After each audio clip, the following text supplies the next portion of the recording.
بسم اللہ الرحمن الرحیم۔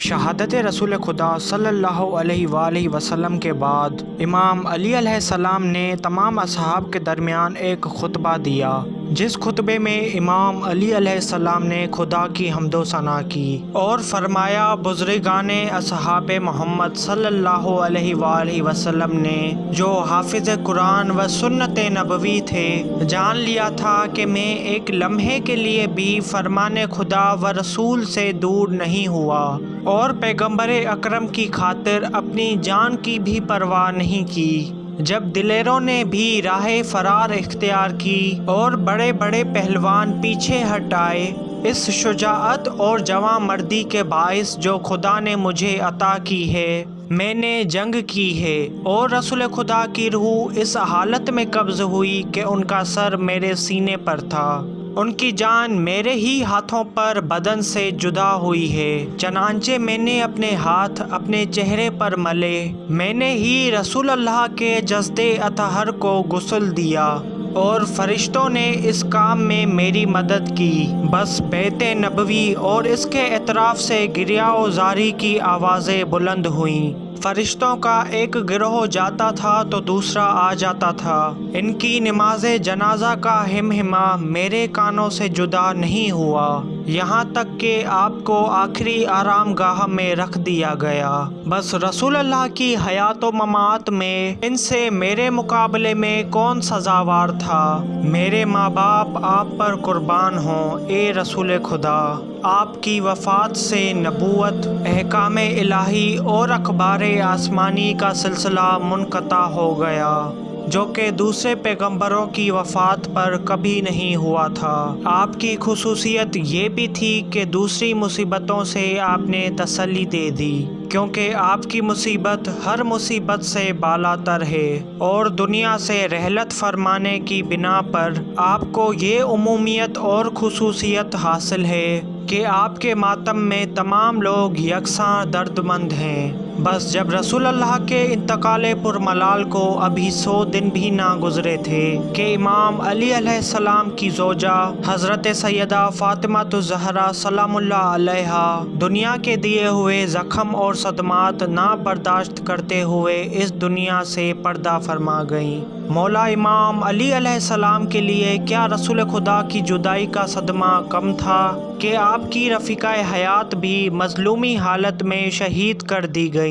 امام علی علیہ السلام نے وصیت سیدہ کے مطابق حضرت ابو بکر، عمر، عثمان اور عائشہ وغیرہ کو نہ بلایا اور جنازے میں شریک نہیں ہونے دیا، اور شب کی تاریک میں حضرت سیدہ کا جسد خاکی سپرد خاک فرما دیا، اور امام علیہ السلام نے زمین سے مخاطب ہو کر کہا، اے زمین، میں اپنی امانت تیرے سپرد کر رہا ہوں۔ اے زمین، یہ رسول اللہ کی بیٹی ہے۔ زمین نے جواب دیا، یا علی، آپ گھبرائیں نہیں، میں آپ سے زیادہ نرمی کروں گی۔ زمین سے مخاطبہ کے بعد امام علیہ السلام نے رسول خدا کو مخاطب کر کے فرمایا، یا رسول اللہ، آپ کو میری جانب سے اور آپ کے پڑوس میں اترنے والی اور آپ سے جلد ملحق ہونے والی آپ کی بیٹی کی طرف سے آپ پر سلام ہو۔ یا رسول اللہ، آپ کی برگزیدہ بیٹی کی رحلت سے میرا صبر جاتا رہا، میری ہمت و توانائی نے میرا ساتھ چھوڑ دیا، لیکن آپ کی مفارقت کے حادثہ عظمہ اور آپ کی رحلت کے صدمے پر صبر کرنے کے بعد مجھے اس مصیبت پر بھی صبر سے کام لینا پڑے گا، جبکہ میں نے اپنے ہاتھوں سے آپ کو قبر کی لحد میں اتارا، اور اس عالم میں آپ کی روح نے پرواز کی کہ آپ کا سر میری گردن اور سینے کے درمیان رکھا ہوا تھا۔ اب یہ امانت پلٹائی گئی اور گروی رکھی ہوئی چیز چھڑا لی گئی، لیکن میرا غم بے پایاں اور میری راتیں بے خواب رہ گئیں، یہاں تک کہ خداوند عالم میرے لیے بھی اسی گھر کو منتخب کرے جس میں آپ رونق افروز ہیں۔ یا رسول اللہ، وہ وقت آ گیا کہ جب آپ کی بیٹی آپ کو بتائیں کہ کس طرح آپ کی امت نے ان پر ظلم ڈھائے ہیں۔ آپ ان سے پورے طور پر پوچھیں اور مکمل احوال دریافت کریں۔ یہ ساری مصیبتیں ان پر کی گئیں حالانکہ آپ کو گزرے ہوئے کچھ زیادہ عرصہ نہیں ہوا تھا، اور نہ ہی آپ کے تذکروں سے زبانیں بند ہوئی تھیں۔ آپ دونوں پر میرا سلام رخصتی ہو،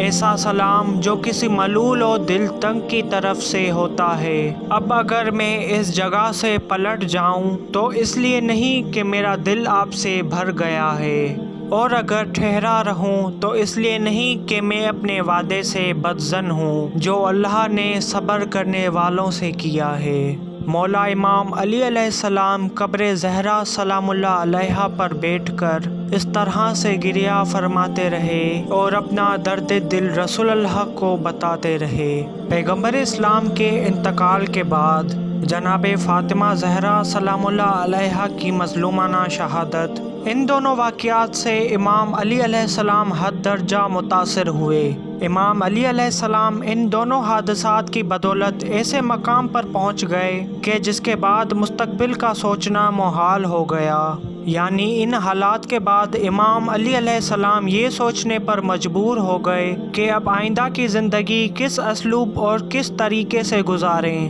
بالآخر امام علیہ السلام اس نتیجے پر پہنچے کہ دشمنان آل محمد کو اپنے حال پر چھوڑ دینا چاہیے، گوشہ نشینی اختیار کر لینی چاہیے، حتی الامکان موجودہ صورتحال میں بھی اسلام کی ملکی و غیر ملکی خدمت کرتے رہنا چاہیے۔ چنانچہ آپ اسی پر کاربند ہو گئے۔ وہ پیغمبر اسلام کے فرمان کی روشنی میں مرتب فرمایا، کیونکہ انہیں ان حالات کی مکمل اطلاع تھی اور انہوں نے حضرت امام علی علیہ السلام کو سب کچھ بتا دیا تھا۔ خداوند عالم نے اپنے نبی کو تمام امور سے باخبر کر دیا تھا جو ان کے بعد ہونے والے تھے، اور ان حالات و حادثات کی اطلاع کر دی تھی کہ جس میں علی علیہ السلام مبتلا ہوئے۔ رسول کریم صلی اللہ علیہ وآلہ وسلم نے فرمایا تھا، اے علی، میرے بعد تمہیں سخت صدمات پہنچیں گے، تمہیں چاہیے کہ تم اس وقت دل تنگ نہ ہو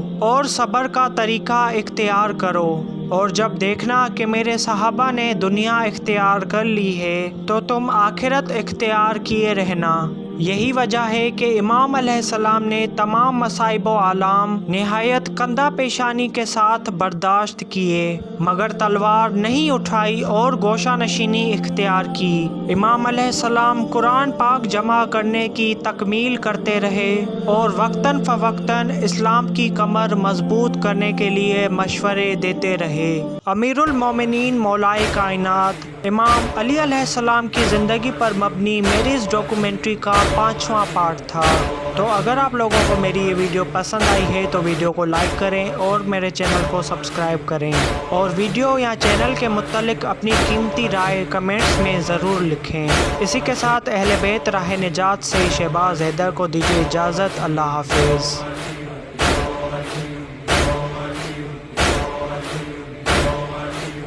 اللهم صل على محمد